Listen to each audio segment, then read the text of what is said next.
A2 female to male interest value दिखाना, interest के signals और ग्रुप थियरी। अब जब सेट खुल चुका है तो अट्रैक्शन क्रिएट करने का टाइम है। सबसे पहले तुम्हें ग्रुप में से अपना एक टारगेट चुनना होगा। हो सकता है वहां कई सुंदर लड़कियां हों और तुम्हारा फैसला थोड़ा रैंडम लगे, लेकिन फिर भी तुम्हें किसी एक को चुनना ही पड़े ताकि तुम उसे नेक कर सको। अगर तुम्हें उनमें से किसी की तरफ फिजिकल अट्रैक्शन नहीं भी हो तो भी प्रैक्टिस के लिए कोई टारगेट चुन लो। इससे तुम्हारे नए दोस्त भी बन सकते हैं। जब तुम सेट के सामने अपनी हायर वैल्यू DHV दिखाते हो और अपने टारगेट को नेग करते हो तो अट्रैक्शन क्रिएट होता है। वो तुम्हें इंडिकेटर्स ऑफ इंटरेस्ट IOIs के जरिए रिस्पॉन्ड करेगी, जिससे तुम्हें अपनी प्रोग्रेस का अंदाजा मिलेगा। यही A2 फेज की असली पहचान है। IOI यानी इंटरेस्ट के सिग्नल्स, जैसा कि पहले डिस्कस किया था, जब किसी लड़की को किसी में इंटरेस्ट आता है तो वो कुछ सटल लेकिन क्लियर सिग्नल्स देने लगती है। अगर तुम इन्हें पहचान सको तो तुम उसके माइंडसेट को समझ सकते हो। कभी कभी लड़कियां जानबूझकर IOIs देती हैं, लेकिन ज्यादातर बार ये अनकॉन्शियस होते हैं। लड़के भी, खासकर जो विन्यूजन आर्टिस्ट होते हैं, अक्सर बिना सोचे समझे IOIs दे देते हैं। प्रैक्टिस के साथ हम अपनी सेंसिटिविटी कम कर सकते हैं और खूबसूरत लड़कियों के सामने घबराने से बच सकते हैं। यहां कुछ कॉमन IOIs दिए गए हैं। ध्यान देना कि कुछ में अट्रैक्शन की जरूरत ज्यादा होती है।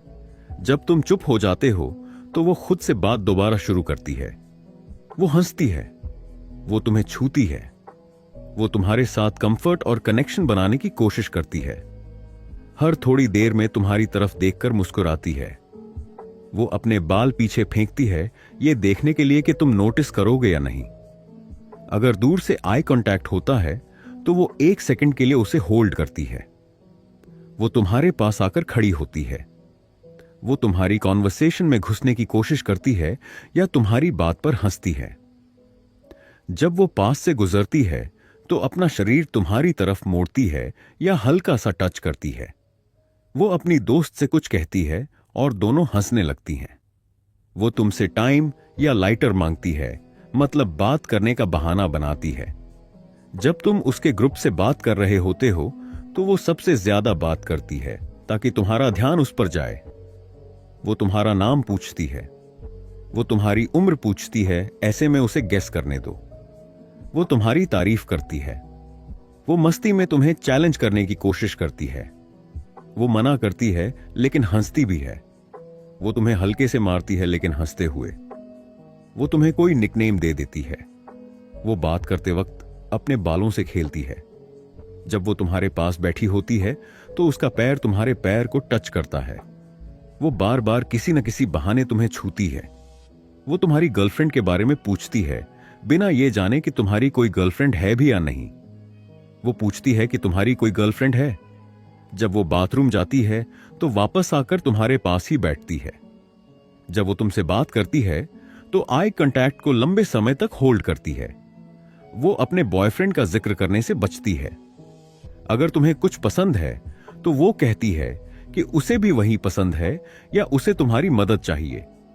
जब वो कुछ कहती या करती है तो तुम्हारी रिएक्शन चेक करने के लिए तुम्हारी तरफ देखती है। वो चोरी छिपे तुम्हें देखती है ताकि तुम नोटिस न करो। वो तुम्हें अपनी दोस्तों से मिलवाती है। वो तुम्हारे लिए ड्रिंक खरीदती है। वो तुम्हें प्लेयर या हार्ट ब्रेकर बोलकर चिढ़ाती है। अगर वो वेन्यू से बाहर जा रही हो तो दोबारा आकर तुमसे बाय कहती है, इस मौके पर उसका नंबर ले लो। अगर तुम बाहर निकल रहे हो तो वो पूछती है कि तुम कहां जा रहे हो, इसे इनवाइट करने का मौका समझो। वो तुम्हारे कॉल्स का जवाब देती है। वो किसी न किसी बहाने तुम्हारे आसपास रहने की कोशिश करती है या अकेले मिलने की सिचुएशन बनाती है। सबसे जरूरी IOIs जिन्हें ध्यान से देखना चाहिए। जब तुम चुप हो जाते हो तो वो खुद से दोबारा बातचीत शुरू करती है। वो हंसती है, वो तुम्हें छूती है, वो तुम्हारे साथ कनेक्शन बनाने की कोशिश करती है। कभी कभी लड़कियां सीधे कुछ नहीं करती, लेकिन उनके न करने का भी एक मतलब होता है। इन्हें पैसिव IOIs कहते हैं और ये बहुत जरूरी होते हैं क्योंकि कई बार यही अकेले IOIs होते हैं जो तुम्हें मिलेंगे। उसकी दोस्त बाथरूम, बार या डांस फ्लोर पर चली जाती हैं, लेकिन वो तुम्हारे पास ही रुकती है। वो तुम्हें देखने आती है और काफी देर तक तुम्हारे साथ रहती है। अगर तुम मूव करते हो तो वो तुम्हारे साथ आती है या तुम्हारे लौटने का इंतजार करती है। अगर तुम अचानक बहुत पास आ जाते हो तो वो पीछे नहीं हटती। जब तुम फिजिकल एस्केलेशन करते हो तो वो रेजिस्टेंस नहीं देती या हल्का सा दिखावे के लिए करती है ताकि स्लट न लगे।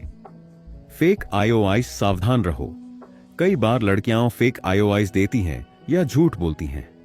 जैसे अगर कोई लड़की तुमसे ड्रिंक मंगवाना चाहती है तो वो तुम्हें आईओआईज देगी, लेकिन इसका मतलब ये नहीं कि वो तुम में इंटरेस्टेड है। वो बस तुम्हें मैनिपुलेट कर रही है। अगर तुम जल्दी मैनिपुलेट हो जाते हो तो वो तुम्हें कम अट्रैक्टिव मानेगी। कुछ लड़कियां आईओआई सिर्फ इसलिए देती हैं ताकि तुम उसे रिटर्न करो, लेकिन अगर तुम बहुत जल्दी उसके आईओआईज को एक्सेप्ट कर लेते हो बिना उसे तुम्हारे लिए एफर्ट करने दिया, तो वो तुम्हें सिर्फ एक और वैलिडेशन पॉइंट की तरह देखेगी और फिर किसी और मुश्किल चैलेंज की तलाश में निकल जाएगी। इसलिए सिर्फ इसलिए मत कूद पड़ो क्योंकि किसी लड़की ने तुम्हारी तारीफ कर दी। इंटरेस्ट न होने के संकेत आईओडीज, जैसे आईओआईज होते हैं वैसे ही आईओडीज भी होते हैं। यहां कुछ एग्जाम्पल्स दिए गए हैं। अवॉइडेंस, वो आंखों में नहीं देखती, कॉल्स अवॉइड करती है या सीधे तौर पर तुमसे बचती है। अगर वो तुम्हारी बात को इग्नोर कर सकती है तो करेगी। बातचीत में हिस्सा नहीं लेगी, जल्दी इरिटेट हो जाती है, दूर चली जाती है या दूसरी तरफ देखने लगती है। बॉडी लैंग्वेज से डिस्टेंस मेंटेन करती है, पीछे हटती है, पीठ घुमा लेती है या किसी और से बात करने लगती है। रिस्पॉन्सिव नहीं होती या बस हम कहकर टाल देती है। अगर तुम उसे मूव करने के लिए कहो तो वो मूव नहीं करेगी, भले ही सिर्फ 2 फीट ही क्यों ना हो। अगर तुम A1 और A2 अच्छे से प्रैक्टिस करोगे तो आईओआईज हासिल करना सीख जाओगे, आईओड्स नहीं। मास्टरी का रास्ता यह नहीं कि तुम किसी लड़की को सीधा बोल दो कि वो कितनी खूबसूरत है, उसे ड्रिंक ऑफर करो या जरूरत से ज्यादा क्वेश्चंस पूछो। इंस्टेड A1 और A2 पर काम करो, इनडायरेक्ट रहो और नीडी मत बनो। नेक्स को सही टाइम पर यूज करो और अपनी वैल्यू को शोकेस करो। बस यही तरीका है जिससे तुम्हें आईओआईज मिलेंगे। नेक थ्योरी, खूबसूरत लड़कियां 9 और 10 हर रोज ऑकवर्ड कॉन्वर्सेशंस फेस करती हैं, जैसे कि तुम कहां से हो, तुम्हारा नाम क्या है, तुम बहुत सुंदर हो। इनसे बचने के लिए कई लड़कियों ने एक खास तरीका डेवलप कर लिया है, रूखा व्यवहार। यह काम भी करता है, लेकिन क्या सच में ये लड़कियां रूड होती हैं? शायद नहीं। सच तो यह है कि वो बस उन लड़कों से बचने के लिए ऐसा करती हैं जो उनके लिए वैल्यू नहीं रखते। जब तक तुम अपनी हाई वैल्यू नहीं दिखाओगे तब तक वो तुम्हें सीरियसली नहीं लेंगी। खूबसूरत लड़कियां इतनी बार ना बोल चुकी होती हैं कि जब उन्हें कोई लड़का जेन्युइनली पसंद आता है तो उनका हां सच में हां होता है। हॉट लड़कियां हर लड़के के साथ तो नहीं जा सकती, तो नेचुरली उन्हें रिजेक्शन देना आ जाता है। लेकिन कई लड़के इसे दिल पर ले लेते हैं और लड़की को रूड समझने लगते हैं। असल में अगर तुमने गलत अप्रोच लिया तो रिजेक्ट होना नॉर्मल है। अब सोचो, अगर तुम किसी लड़की को ड्रिंक ऑफर करते हो और वो ले लेती है तो इसका असली मतलब क्या है? मुझे तुम्हारी परवाह नहीं, तुम बस उन हजारों में से एक हो जो मुझे इंप्रेस करने की कोशिश कर रहे हैं, और क्योंकि मैं तुम्हें रिस्पेक्ट नहीं करती मैं ये ड्रिंक ले लेती हूं, फिर तुम्हें इग्नोर कर दूंगी। उनका सोचना होता है, अगर लड़के इतने स्टूपिड हैं कि मुझे ड्रिंक्स खरीद दें तो मैं भी इतनी स्मार्ट हूं कि उन्हें एक्सेप्ट कर लूं। हॉट लड़कियां रिजेक्शन देने में माहिर होती हैं, इसलिए तुम्हें भी सीखना होगा कि उन्हें सही तरीके से हैंडल कैसे किया जाए बिना इंसल्ट किए। नेगिंग का सही तरीका। नेगिंग यानी सटल तरीके से लड़की को यह फील कराना कि वो तुम्हें इजीली इंप्रेस नहीं कर सकती। इसका मकसद उसे इंसल्ट करना नहीं बल्कि प्लेफुल टीजिंग के जरिए उसकी अट्रैक्शन बढ़ाना है। उदाहरण के लिए मान लो कि किसी लड़की के नेल्स बहुत लंबे हैं और वो शायद एक्रिलिक होंगे। अब एक वेन्यूशियन आर्टिस्ट कहेगा, नाइस नेल्स, ये असली हैं। अब उसे मानना ही पड़ेगा कि नहीं, ये असली नहीं है। फिर तुम कैजुअली कहोगे, ओ पॉज, खैर अच्छे तो लग रहे हैं। इसके बाद बस हल्के से मुड़कर थोड़ी देर के लिए दूसरी तरफ देखो। अब इसका असर क्या होगा? लड़की को इंस्टेंटली लगेगा कि उसकी वैल्यू तुम्हारी नजरों में कम हो गई। लेकिन यहां फर्क यह है कि तुमने उसे डायरेक्ट इंसल्ट नहीं किया। अगर तुमने सीधा कहा होता, तुम्हारे नकली नेल्स बहुत खराब लग रहे हैं, तो वो डिफेंसिव हो जाती और बात वहीं खत्म हो जाती।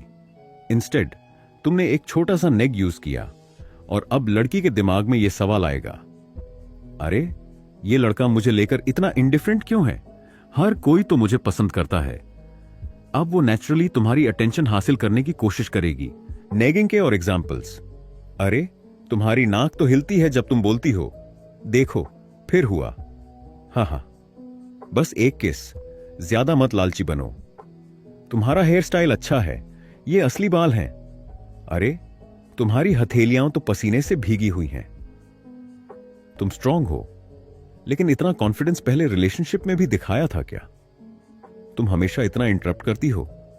चलो बाकी लोग बताओ, ये हमेशा ऐसी ही होती है?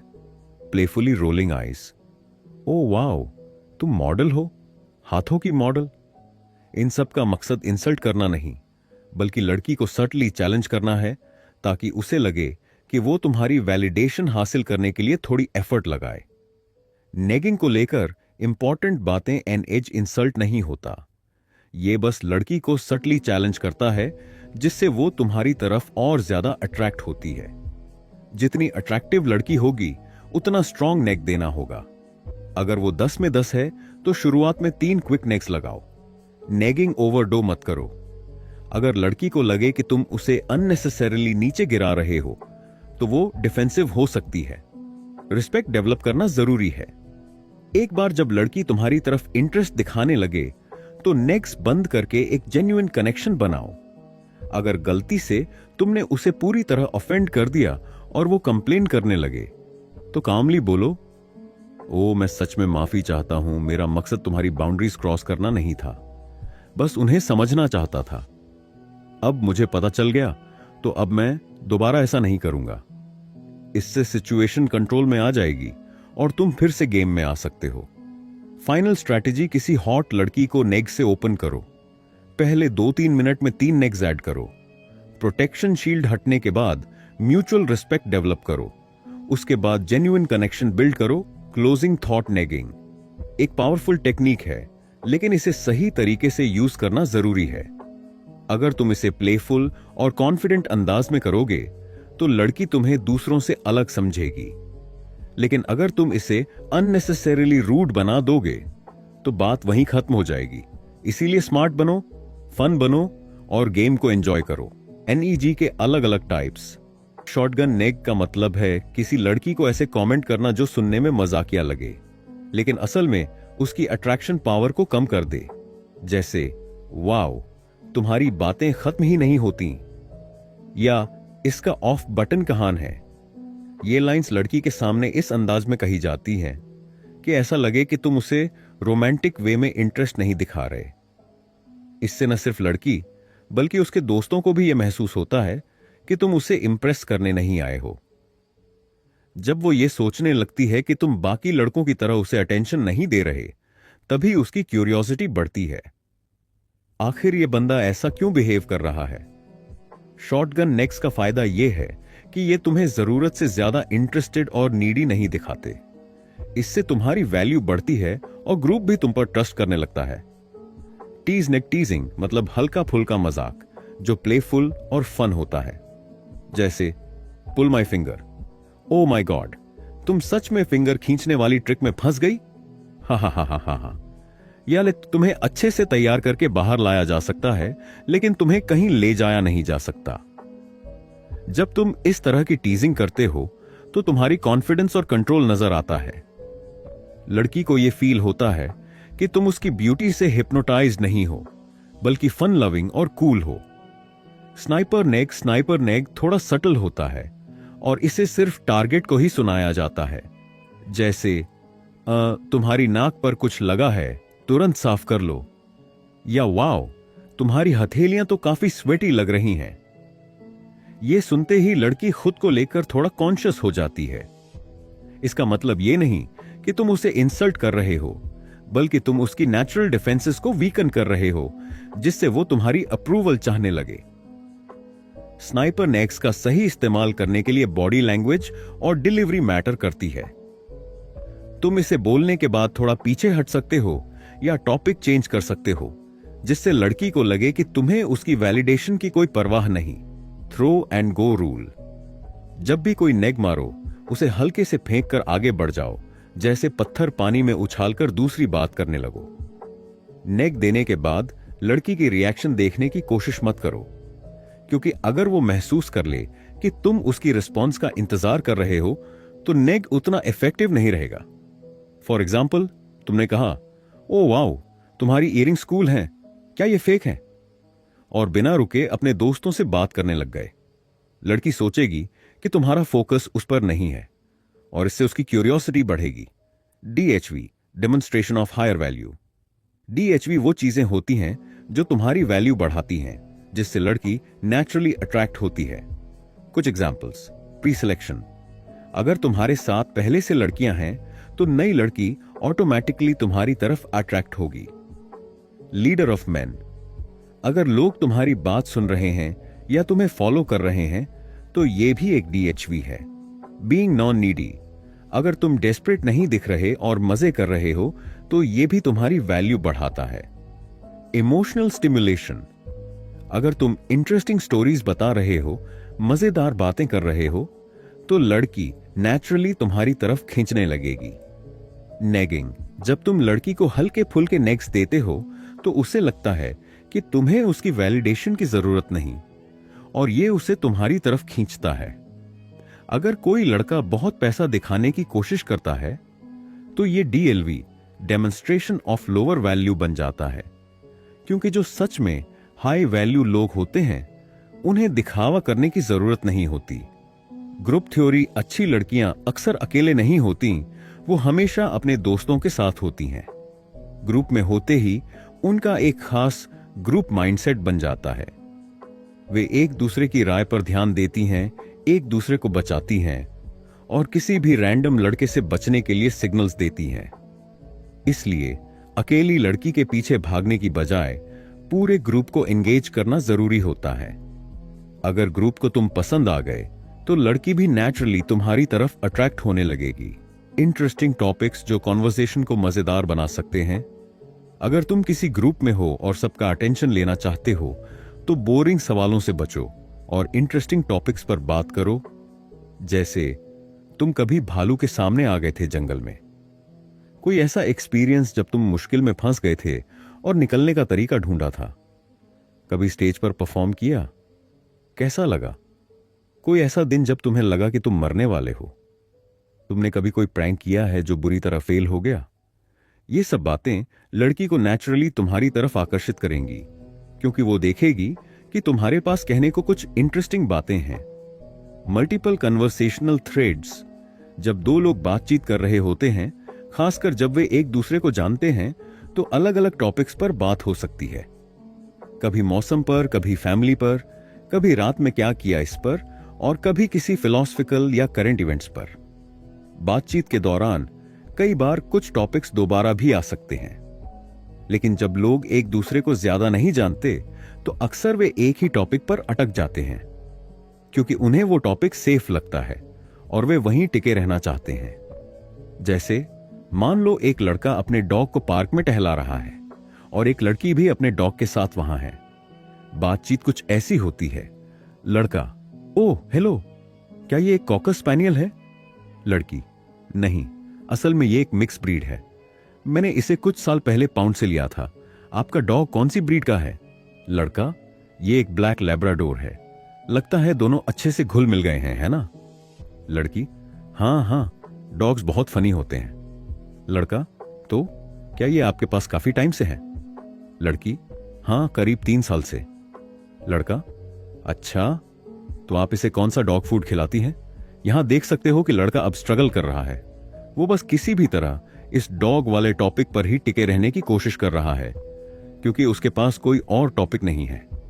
इससे यह साफ दिखता है कि वो इस बातचीत को बनाए रखना चाहता है और कुछ भी ऐसा नहीं करना चाहता जिससे लड़की की इंटरेस्ट खत्म हो जाए। लेकिन बार बार सवाल पूछना ही इसे और अजीब बना रहा है।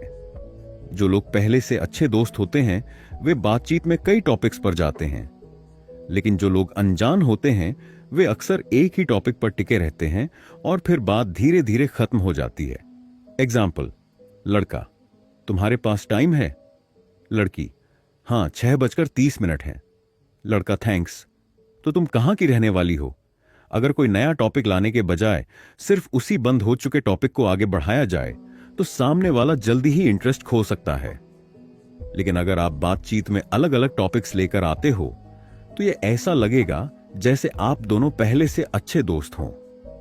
कन्वर्सेशन को बेहतर बनाने के तरीके शुरुआत में, जब आपने खुद को ज्यादा वैल्यू नहीं दी है, तब सामने वाला आप में ज्यादा एफर्ट नहीं डालेगा।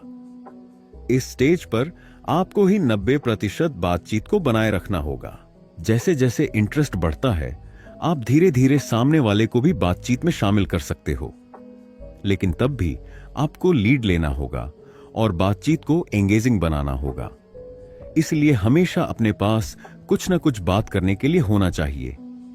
एक अच्छी टेक्निक यह है कि आप हमेशा बातचीत में कई अलग अलग रूटीन इस्तेमाल करें और एक ही टॉपिक पर टिके रहने के बजाय अलग अलग टॉपिक्स के बीच स्विच करते रहें।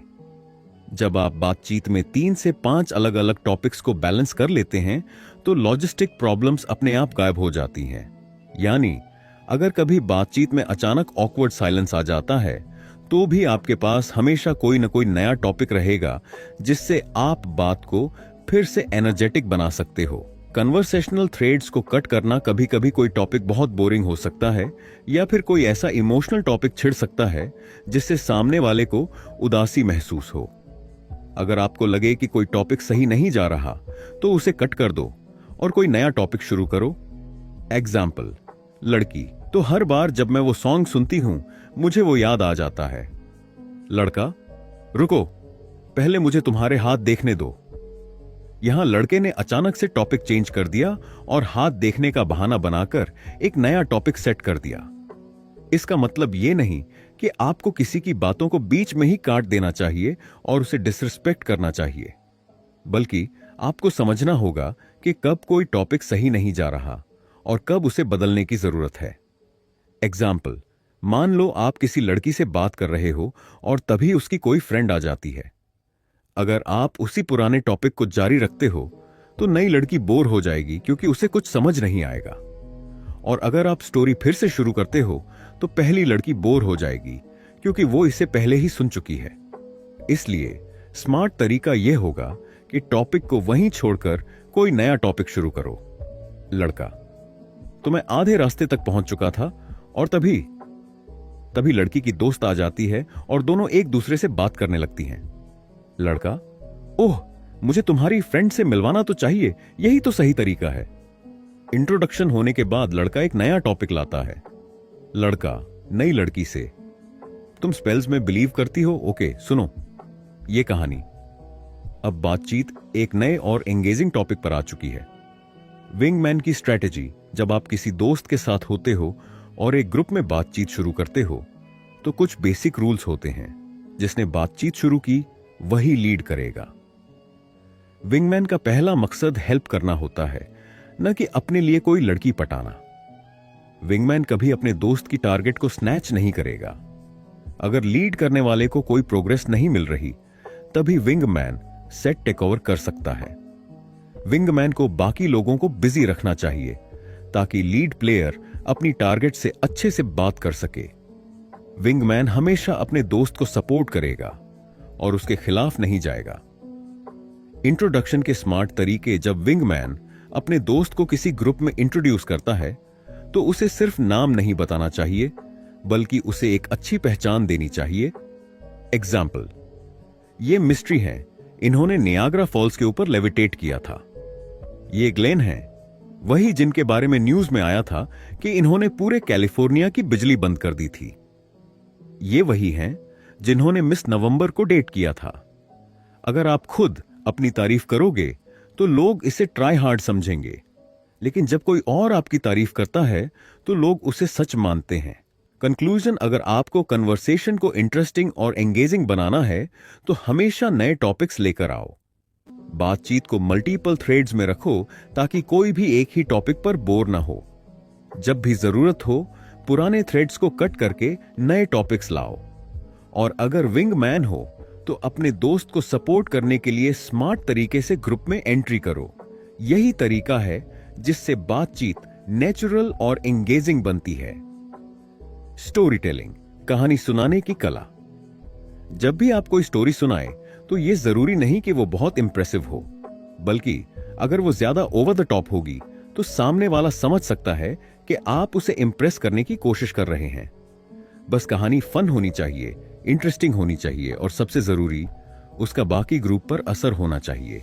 ऐसी कहानियां ज्यादा अच्छी लगती हैं जो कम से कम कुछ हद तक सच्ची हों और आपके अपने लाइफ एक्सपीरियंसेस से इंस्पायर्ड हों।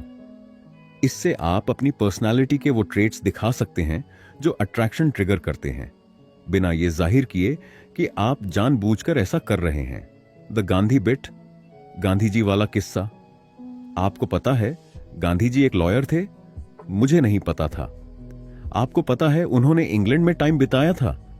मुझे यह भी नहीं पता था। पर क्या आपको पता है कि वो, अब यहां कुछ अनएक्सपेक्टेड मजेदार फैक्ट डालो। यहां लॉजिक यह है कि किसी भी कहानी में क्यूरियोसिटी क्रिएट करो ताकि लोग उसे सुनने में इंटरेस्ट लें। इमोशंस और सेंसेशंस को ऐड करो। जब आदमी कहानी सुनाते हैं तो वो सिर्फ फैक्ट्स पर फोकस करते हैं, लेकिन औरतें सेंसेशंस और इमोशंस पर ज्यादा ध्यान देती हैं। इसलिए जब आप कोई स्टोरी सुनाएं तो इसे सिर्फ एक प्लेन फैक्ट की तरह मत बताओ, बल्कि उस मोमेंट की फील डिस्क्राइब करो। Example, bad. यार, एक लड़के ने मेरा हाथ पकड़ लिया, सोचो जरा, मैं तो एकदम ऑकवर्ड फील कर रहा था। गुड। फिर अचानक मैंने फील किया कि किसी ने मेरे हाथ को हल्के से टच किया और धीरे धीरे कसकर पकड़ लिया। जब मैंने पलटकर देखा तो एक आदमी था, हैंडल बार मस्टाश वाला। वो मुझे देखकर हल्का सा मुस्कुरा रहा था और मेरे आसपास सब लोग हंस रहे थे। मैं अपनी जिंदगी में शायद पहली बार इतना सरप्राइज और ऑकवर्ड फील कर रहा था। देखा, दूसरी कहानी में इमोशंस और सेंसेशंस ज्यादा हैं, जिससे सुनने वाला खुद उस मोमेंट को फील कर सकता है। लॉक इन प्रॉप्स, लड़की को सेट में बनाए रखने की टेक्निक। अगर आप लड़की को मजाक में छेड़ रहे हो, नेगिंग कर रहे हो, तो हो सकता है कि वो ग्रुप से हट जाए। इसे रोकने के लिए आप उसे लॉक इन कर सकते हो, यानी उसे सेट में बनाए रखने के लिए कोई प्रॉप यूज कर सकते हो। कैसे? अपनी स्कार्फ या हैट उसे दे दो, अपनी कोई फोटो दिखाओ और बोलो, इसे जरा होल्ड करना, अभी बताता हूं। जब आप उसे अपनी कोई चीज पकड़ने को कहते हो तो इससे दो चीजें होती हैं। 1, लड़की को सबकॉन्शियसली लगता है कि आप उस पर ट्रस्ट कर रहे हो। 2, वो ग्रुप में बनी रहती है क्योंकि अब उसके पास आपकी कोई चीज है जिसे उसे लौटाना होगा। अगर उसे थोड़ा रेस्टलेस फील होने लगे तो उससे कहो, अच्छा, तुम्हें कुछ बहुत कूल चीज दिखाने वाला हूं, लेकिन पहले यह बताओ, और फिर किसी नए टॉपिक पर जंप कर जाओ। द स्पाइन मैन्यूवर, लड़की की जगह लेना और सोशल डायनामिक्स शिफ्ट करना। अब एक और इंटरेस्टिंग टेक्निक है स्पिन मैन्यूवर, जिससे आप अपनी पावर पोजीशन ले सकते हो। कैसे? 1, लड़की से कहो, ऐसे हाथ बढ़ाओ, आपका हाथ चेस्ट लेवल पर हो, पाम नीचे की तरफ। 2, अगर वो फॉलो करती है तो इसका मतलब है कि वो थोड़ा कोऑपरेटिव है। 3, अब उसका हाथ पकड़कर बोलो, अब एक छोटा सा स्पिन करो। 4, जैसे ही वो घूमेगी आप उसके स्पॉट पर मूव कर जाओगे। अब आप बार के पास हो और वो आपके सामने खड़ी होगी।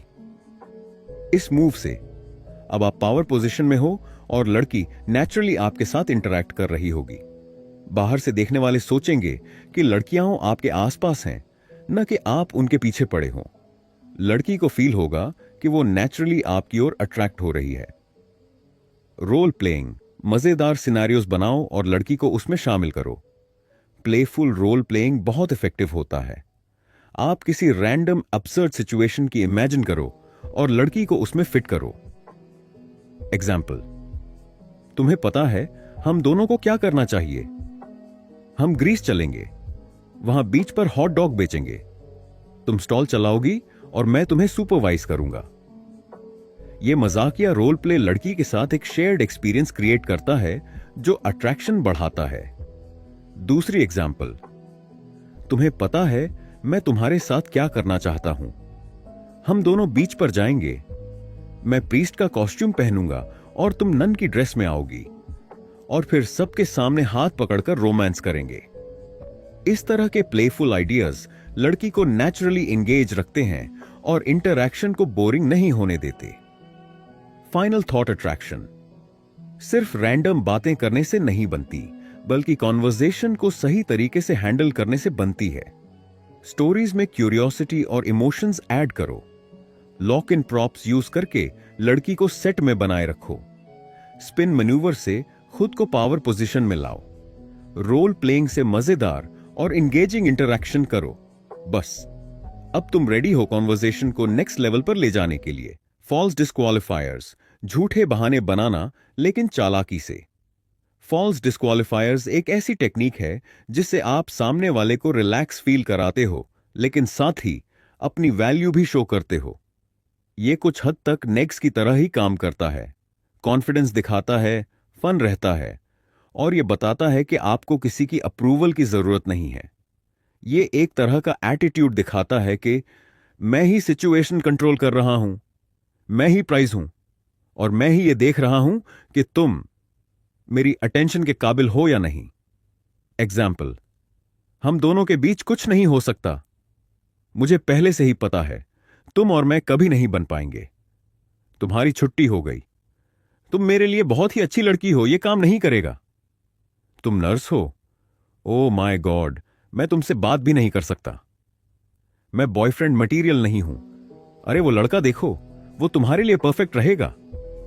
हमारा ब्रेकअप हो चुका है, मुझे मेरी सीढ़ी वापस चाहिए। अगर तुम्हें लगता है कि लड़की से यह कहना कि हम दोनों कभी साथ नहीं रह सकते अट्रैक्शन बढ़ाने के लिए उल्टा काम करेगा, तो हां, यह सुनने में अजीब लगता है। लेकिन जब तुम खुद को एक पोटेंशियल सूटर से डिस्क्वालीफाई कर देते हो और फिर DHV demonstration of higher value करते हो, तो यह स्ट्रैटेजी सरप्राइजिंगली इफेक्टिव हो सकती है। द फोटोग्राफिक मेमोरी DHV, याददाश्त दिखाने का कमाल। यह एक 5 मिनट का जबरदस्त ट्रिक है जिससे तुम यह दिखा सकते हो कि तुम्हारी याददाश्त गजब की है। बाद में तुम ये टेक्निक लड़की को सिखा भी सकते हो। इसे सिखाने का एक्ट भी अपने आप में एक मजेदार इंटरेक्शन बन सकता है जो करीब 15 मिनट तक चल सकता है। कैसे करना है? इस रूटीन के लिए तुम्हें एक मेमोरी ट्रिक सीखनी होगी जिसे म्नेमोनिक डिवाइस कहा जाता है। इसमें पेग सिस्टम नाम की टेक्निक काम आती है। सबसे पहले ये राइम याद कर लो।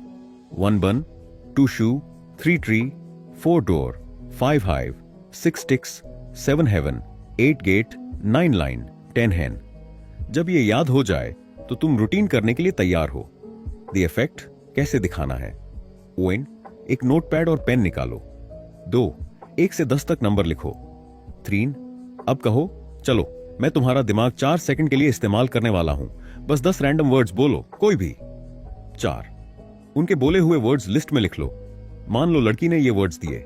1, dog 2, car 3, water 4, dancing 5, marijuana 6, outer space 7, अगली 8, एयरप्लेन 9, स्ट्रेट जैकेट 10वां सीडी। अब लिस्ट को देखे बिना बोलो कि तुम्हारी फोटोग्राफिक मेमोरी है और तुम सारे वर्ड्स याद कर सकते हो। फिर उन्हें सीधे, उल्टे और रैंडम ऑर्डर में बोलकर दिखाओ। अगर वो कोई भी नंबर बोले तो तुम उसी से जुड़ा वर्ड तुरंत बता दो। लड़की को लगेगा कि तुम जीनियस हो। द सीक्रेट, इसका राज क्या है? इन वर्ड्स को याद करने के लिए इन्हें मेमोरी पेग्स से जोड़ो। एग्जाम्पल 1, डॉग और बन को जोड़ो। एक हॉट डॉग बन में एक फरी डॉग को इमेजिन करो। 2, डांसिंग और डोर, एक बॉलरूम इमेजिन करो जहां दरवाजे डांस कर रहे हैं। जितनी वियर्ड और फनी इमेज बनेगी उतनी ही ज्यादा याद रहेगी। अब जब लड़की नंबर 4 पूछेगी तो तुम्हें याद आएगा 4 बराबर डोर बराबर डांसिंग डोर्स, वर्ड था डांसिंग। इसी तरह बाकी सारे वर्ड्स भी याद कर सकते हो। एक्स्ट्रा वर्ड्स भी ऐड कर सकते हो। अगर लड़की 10 और वर्ड्स बोले तो उन्हें पहले वाले वर्ड से जोड़ो। मान लो 11, विंड 12, सेलबोट 13, कंप्यूटर 14, कैसीनो अब, डॉग प्लस विंड। इमेजिन करो कि वो हॉट डॉग बन में बैठा कुत्ता तेज हवा में उड़ रहा है और डांसिंग प्लस कसीनो, बॉलरूम के डांस करते हुए दरवाजे अब कसीनो टेबल से टकरा रहे हैं। इस तरह से जितने चाहो उतने वर्ड्स याद रख सकते हो। पार्ट 2, लड़की को ये टेक्निक सिखाओ। अब मजा तब आएगा जब तुम लड़की को ये टेक्निक सिखाओगे। लेकिन कब? उसी दिन मत सिखाओ, दूसरे दिन जब माहौल रिलैक्स हो, बिना अल्कोहल और बिना डिस्ट्रैक्शंस के, ताकि उसे अच्छे से सीखने का मौका मिले। अगर तुम ये ट्रिक किसी ग्रुप में कर रहे हो तो ये तुम्हारी वैल्यू दिखाने का एक जबरदस्त तरीका है। और अगर लड़की को अलग लेकर जाना है तो आइसोलेशन का बहाना भी मिल जाएगा। एक और छोटी ट्रिक, जब लड़की को सिखाने लगो तो उसे नोटपैड पकड़ने को कहो। इससे वो ऑटोमेटिकली सेट में लॉक हो जाएगी। फाइनल थॉट, फॉल्स डिस्क्वालिफायर्स और मेमोरी ट्रिक्स सिर्फ बातें करने के तरीके नहीं हैं, बल्कि ये रियल वर्ल्ड में काम आने वाले टेक्निक्स हैं जो तुम्हारी पर्सनालिटी को और ज्यादा एंगेजिंग और फन बनाते हैं। अब नेक्स्ट टाइम जब किसी से मिलो तो इस टेक्निक को आजमा कर देखो। फाइनल थॉट्स, नेग्स, DHVs और ग्रुप थियोरी को सही तरीके से यूज करने से लड़कियों के साथ नेचुरल और एंगेजिंग इंटरैक्शन बनता है। इससे तुम्हें उनके साथ अट्रैक्शन क्रिएट करने में मदद मिलती है, बिना जरूरत से ज्यादा एफर्ट के।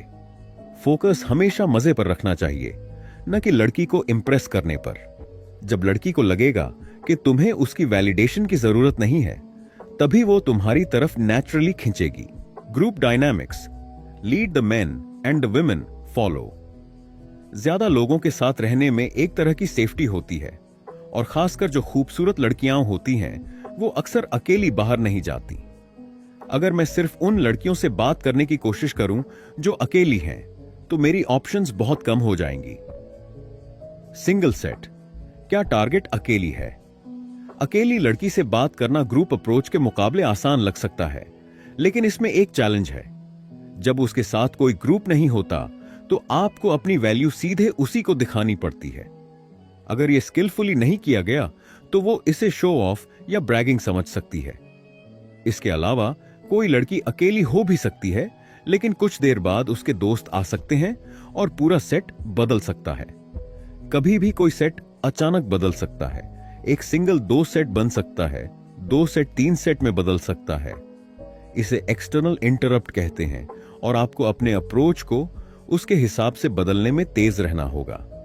जब लड़की अकेली हो तो उसमें कोई ऑब्स्टिकल नहीं होता, आपको बस सीधे जाकर बात करनी है। उसकी नजरें मिलाने का इंतजार मत करो, ऐसा करने से ज्यादा नीडी लगोगे। बस जाओ, उसकी तरफ देखो और स्माइल करो। हमेशा स्माइल करते हुए अप्रोच करो, इससे आप ज्यादा फ्रेंडली लगोगे और वो कम घबराएगी।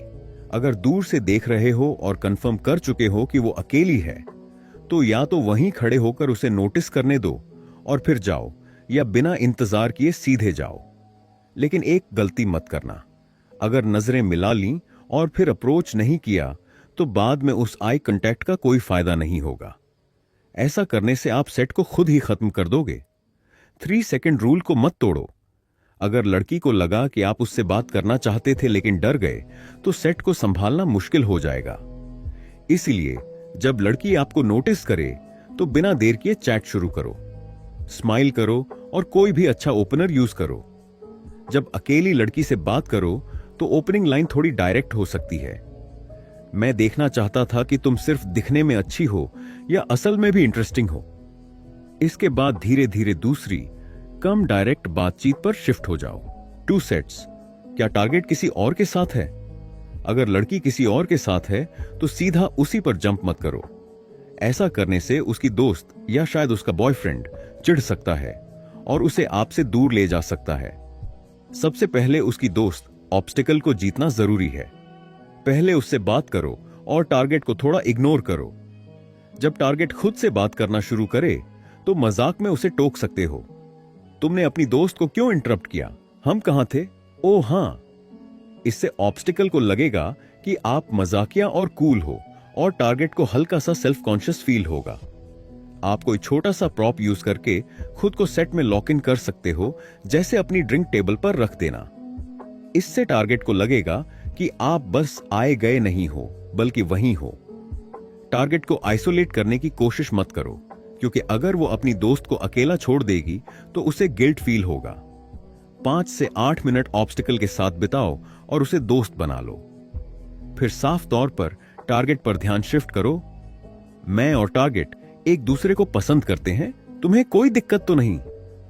फिर A3 में टारगेट की पर्सनालिटी पर कोई कॉम्प्लीमेंट दो, जैसे तुम्हारी दोस्ती में लीडर लगती हो, मुझे ये क्वालिटी पसंद आई।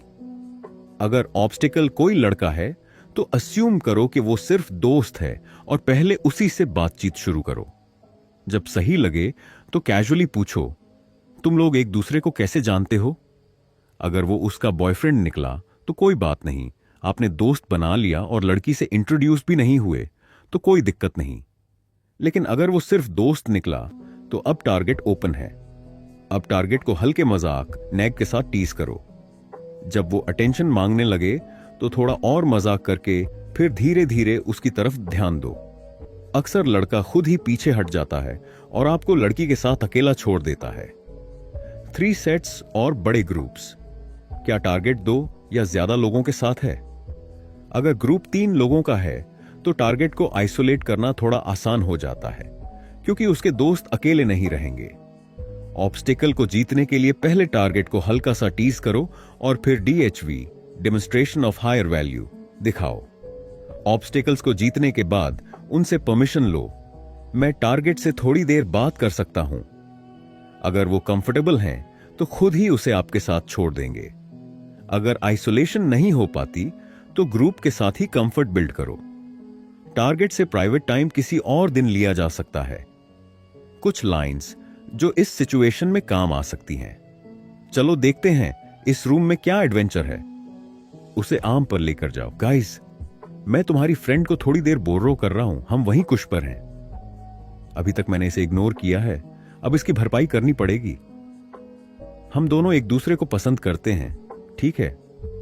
अगर ग्रुप में लड़के भी हैं तो पहले उनके साथ बॉन्डिंग बनाओ और उनके रिलेशनशिप समझो, फिर धीरे धीरे टारगेट पर मूव करो। पॉनिंग, सोशल प्रूफ कैसे बढ़ाए?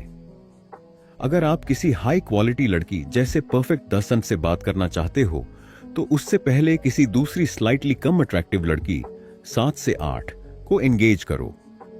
उसे अपने साथ रखो ताकि दूसरी लड़की को लगे कि आप ऑलरेडी डिजायर्ड हो। जब परफेक्ट डज आप में इंटरेस्ट दिखाने लगे तो आप उसे चूज कर सकते हो और पहली लड़की को ग्रेसफुली वापस उसके दोस्तों के पास भेज सकते हो।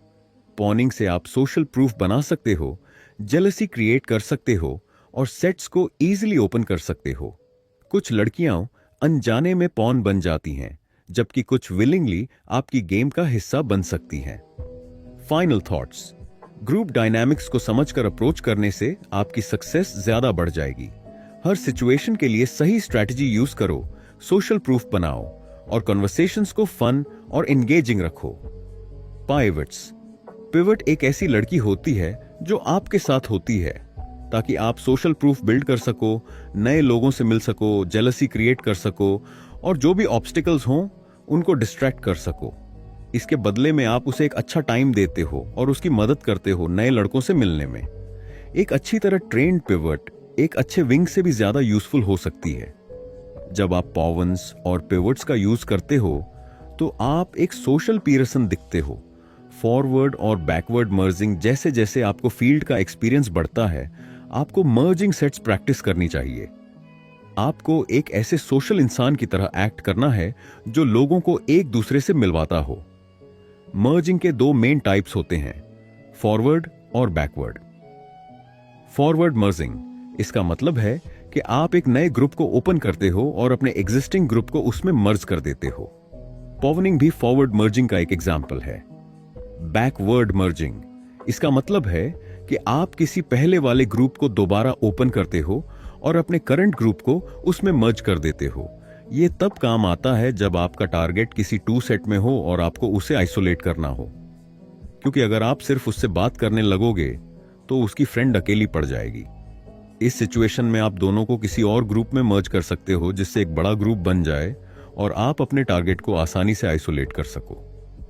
जैसे हम वहां बैठ रहे हैं, तुम भी 2-3 मिनट में ज्वाइन कर लेना, बट थोड़ा टाइम दो हमें। याद रखो, सिर्फ सेट को गेम नहीं करना, पूरे रूम को गेम करना है। क्या यहां कोई और सेट्स मर्ज कर रहा है? शायद नहीं। इसीलिए आपको सबसे ज्यादा सोशल लगना चाहिए। गेम प्रैक्टिस का तरीका AMM न्यूबी ड्रिल कम से कम 1 से 2 महीने तक प्रैक्टिस करो। 3 सेट प्रति घंटा, 4 घंटे हर रात और हर हफ्ते 4 रात। 3 सेकंड रूल फॉलो करो। एक अच्छा ओपनर याद रखो, एक नेग और एक फॉल्स टाइम कंस्ट्रेंट भी रेडी रखो। फ्री स्टाइल करने से पहले एक और रूटीन भी सेट रखो। डिलीवरी प्रैक्टिस करो, इसमें body language, body rocking, voice tonality, comfortable attitude और स्ट्रॉन्ग फ्रेम आता है। बार बार प्रैक्टिस करने से डिलीवरी नेचुरल लगने लगेगी। आउटकम की एक्सपेक्टेशन छोड़ दो और प्रोसेस एंजॉय करो, जैसे एक नई हॉबी की तरह। सेट्स के लिए पिकी मत बनो, ये सिर्फ प्रैक्टिस है। मिक्स्ड सेट्स ओपन करो, दुनिया में मिलने के लिए काफी अच्छे लोग हैं। सेट में जल्दी से लॉक इन होने की प्रैक्टिस करो। मल्टीपल कॉन्वर्सेशनल थ्रेड्स और थ्रेड कटिंग की प्रैक्टिस करो। हर दूसरे दिन एक नया रूटीन अपनी रूटीन स्टैक में ऐड करो। कम से कम 1-2 अच्छी स्टोरीज रेडी रखो। अपने विंग के लिए एक अकॉम्प्लिशमेंट इंट्रो रखो और उसके पास भी तुम्हारे लिए एक होना चाहिए। हर कुछ रात बाद एक नया निग, फॉल्स डिस्क्वालिफायर, रोल प्लेइंग गैम्बिट या कोई और कैंड मटेरियल अपनी रूटीन स्टैक में डालो। अगर माइंड ब्लैंक हो जाए तो एक बैकअप प्लान रेडी रखो। एक्सपीरियंस पिकअप आर्टिस्ट्स भी ब्लैंक हो जाते हैं, लेकिन उनके पास ऐसे मोमेंट्स के लिए स्टोरीज रेडी होती हैं। जैसे एक स्पेसिफिक रूटीन या एक कॉम्प्लीमेंट देकर उसके बाद एक क्वेश्चन पूछना, या एक नॉर्मल क्वेश्चन को कमेंट में कन्वर्ट करना। एग्जाम्पल, इंस्टेड ऑफ तुम्हारे कितने भाई बहन हैं, बोलो मुझे लगता है तुम अपने फैमिली में सबसे छोटी हो। स्पॉन्टेनियस कॉन्वर्सेशन प्रैक्टिस करो। बिना कुछ बोले बैठने से अच्छा है कि कुछ भी रैंडम बात करो, बस DLV मत दो। जब तक आप बोल रहे हो तब तक आप अपनी पर्सनालिटी प्रोजेक्ट कर रहे हो। हर सेट को जितना हो सके पुश करो प्रैक्टिस के लिए। कीनो एस्केलेशन और कंप्लायंस टेस्टिंग का जितना हो सके यूज करो। यह सबसे इंपॉर्टेंट कॉन्सेप्ट है। चैप्टर 7 में और डिटेल्स मिलेंगी। फोन नंबर्स लेने से डरो मत, सिर्फ प्रैक्टिस के लिए लो। पहले ये नंबर ज्यादा मैटर नहीं करेंगे, शायद लड़कियां कॉल ना उठाएं, बट फिर भी एक्सपीरियंस के लिए कॉल करना जरूरी है। रिव्यू A2 फेज में आपको सेट के सामने हायर वैल्यू डेमोन्स्ट्रेट करनी होती है और साथ ही टारगेट को नेग भी करना होता है। जब आप ये करते हो तो लड़की इंडिकेटर्स ऑफ इंटरेस्ट IOI देने लगती है, जिससे आप अपनी प्रोग्रेस जज कर सकते हो। कुछ IOI बिना आकर्षण के नहीं आते। कई बार लड़की आपसे बैठकर बात कर लेगी, पर वेन्यू छोड़कर आपके साथ नहीं जाएगी। सबसे इंपॉर्टेंट IOI, जब आप चुप हो जाते हो तो वो दोबारा बात स्टार्ट करे, वो गिगल करे, वो आपको टच करे, वो आपसे रिपोर्ट बनाने की कोशिश करे। पैसिव IOI भी इंपॉर्टेंट होते हैं, क्योंकि कई बार लड़कियां सिर्फ वही सिग्नल्स देती हैं। फेक IOI भी होते हैं जो लड़की सिर्फ अपने बेनिफिट के लिए देती है, लेकिन ज्यादातर लोग IOI देने के लिए कॉन्शियसली अवेयर नहीं होते। IODs इंडिकेटर्स ऑफ डिसइंटरेस्ट भी होते हैं, जो ये सिग्नल देते हैं कि लड़की इंटरेस्ट नहीं ले रही और उस इंटरेक्शन में इन्वेस्ट नहीं करना चाहती। नेग्स क्या होते हैं? ये ऐसे स्टेटमेंट्स होते हैं जो सिर्फ एक अनइंटरेस्टेड इंसान बोल सकता है। ये एक्चुअली एक IOD का फॉर्म होते हैं। नेग्स के 3 टाइप्स। शॉटगन नेग, ये ग्रुप के सामने आपके लैक ऑफ इंटरेस्ट को दिखाता है और उनको डिसार्म करता है। टीज नेग, ये कॉकी और प्लेफुल होता है, फ्लर्टिंग के लिए यूज होता है। स्नाइपर नेग, इससे लड़की को लगता है कि उसने DLV दे दिया, जबकि ऐसा होता नहीं। इससे एम्बैरेसमेंट होती है। हायर सर्वाइवल और रेप्लिकेशन वैल्यू शो करने वाले actions DHV, demonstration of higher value होते हैं। इसका opposite DLV, demonstration of lower value होता है। DHV और नेक्स का कॉम्बिनेशन यूज करके विन्यूजन आर्टिस्ट ऑब्स्टेकल्स को डिसार्म करता है और टारगेट के पीयर ग्रुप का सोशल प्रूफ ले लेता है। साथ ही नेक्स यूज करके लड़की को वैलिडेशन के लिए तरसने पर मजबूर करता है। जब लड़की IOI देने लगती है तो ये A2 फेज होता है। अच्छी बात यह है कि जो लोग एक दूसरे को अच्छी तरह जानते हैं वो कॉन्वर्सेशन में मल्टीपल थ्रेड्स यूज करते हैं। नए लोग एक थ्रेड कंप्लीट करने के बाद दूसरे पर जाते हैं। अगर आप मल्टीपल थ्रेड्स यूज करते हो तो आप और आपका टारगेट एक पुराने दोस्त की तरह फील करेंगे। अगर एक थ्रेड काम का नहीं लग रहा तो बिना हेजिटेशन उसे कट करके नया इंट्रोड्यूस करो। तुम सब एक दूसरे को कैसे जानते हो? यह क्वेश्चन हर सेट में आता है और यह काफी यूजफुल इंफॉर्मेशन निकालने का तरीका होता है। स्टोरीज इंगेजिंग और शॉर्ट होनी चाहिए, इंप्रेसिव होने की जरूरत नहीं। A2 फेज में आपको सेट में लॉक इन हो जाना चाहिए। आप रिलैक्स होकर बैठो और लड़कियां आपके सामने खड़ी हों जिसमें उनकी बैकरूम की तरफ हो। अगर आप टारगेट को इग्नोर कर रहे हो तो उसे किसी लॉक इन प्रॉप से लॉक इन कर लो जिससे वो बोर या डिस्ट्रैक्टेड होकर चली ना जाए। पॉन वो लड़की होती है जिसे आप सिर्फ सोशल प्रूफ बिल्ड करने, जेलसी क्रिएट करने और नए लोगों से मिलने के लिए अपने साथ रखते हो।